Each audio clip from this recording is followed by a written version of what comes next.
غزل پڑھی ہے انہوں نے، یہ مرزا عبدالقادر بیدل کی غزل ہے. یہ صوفیاء میں بہت نامور شخصیت ہوئی ہے، دلی میں دفن ہے، اورنگزیب عالمگیر کے معاصر ہیں، قادری سلسلے کے بزرگ حضرت پیران پیر کے سلسلے کے ایک درویش سیرت تھے. 4 لاکھ شعروں کے خالق ہیں. یہ پہلوان بھی تھے، 8 سیر خوراک ایک ٹائم پہ کھاتے تھے. پہلوان بھی تھے. اور شاہ جہان نے ایک مرتبہ گھوڑے دوڑائے تو یہ تازی گھوڑوں سے آگے نکل گئے. شاہ عبدالرحیم محدث دہلوی جو ہیں شاہ ولی اللہ کے والد ہیں، جو مشہور محدث ہیں. یہ میں آپ کو اس لیے سنا رہا ہوں کہ یہ جن کا کلام آپ سن رہے ہیں آپ کو پتہ ہو یہ شخصیت کیا ہے. قوالیاں تو سنتے ہی رہتے ہیں لیکن یہ باتیں آپ نہیں سنتے. تو اورنگزیب نے بلایا شاہ عبدالرحیم دہلوی کو اپنے دربار میں. شاہ عبدالرحیم رحمۃ اللہ علیہ نے فرمایا کہ میرے سینے میں رسول اللہ کا دین ہے، شریعت ہے، تو میری توہین ہے کہ میں تمہارے دربار میں چل کر آؤں. شاہ صاحب نے انکار کر دیا. تو مرزا بیدل کی بارگاہ میں شاہ عبدالرحیم صاحب روزانہ حاضری دیتے تھے. یہ جن کی غزل انہوں نے سنائی ہے، ان کی چھوٹی سی ایک کٹیا سی تھی چونپڑی. یہ کوئی مکان شان نہیں تھا بڑا عالی شان، تو جھونپڑی میں رہتے تھے. تو سیاہی نہیں ہوتی تھی تو یہ کوئلے سے لکھتے تھے. غریبی کا یہ عالم تھا. اورنگزیب نے جب انہوں نے ایک شعر کہا کہ بتر سز آہ مظلومہ کہ ہنگامے دعا کردن اجابت از در حق بہر استقبال می آیت، بڑا مشہور شعر ہے.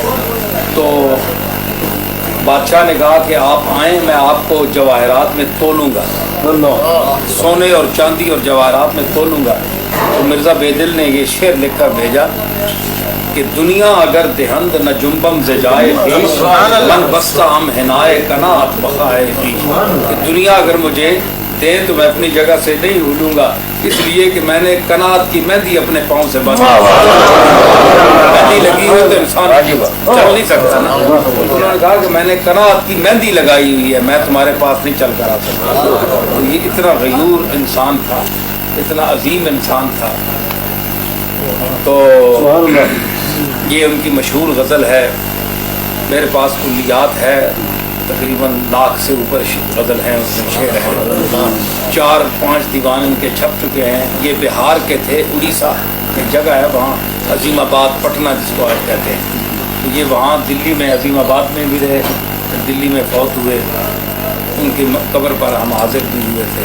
تو یہ جب صاحب کرامت بزرگ بھی تھے، اللہ کے مقبول تھے، صرف شاعر یا موسیقار بھی تھے. یہ بھی آپ کو بتاؤں، موسیقی بھی جانتے تھے، بڑے ماہر تھے، اور حکیم بھی تھے. حکیم صاحب یا طبیب تھے، بہت حاضر. تو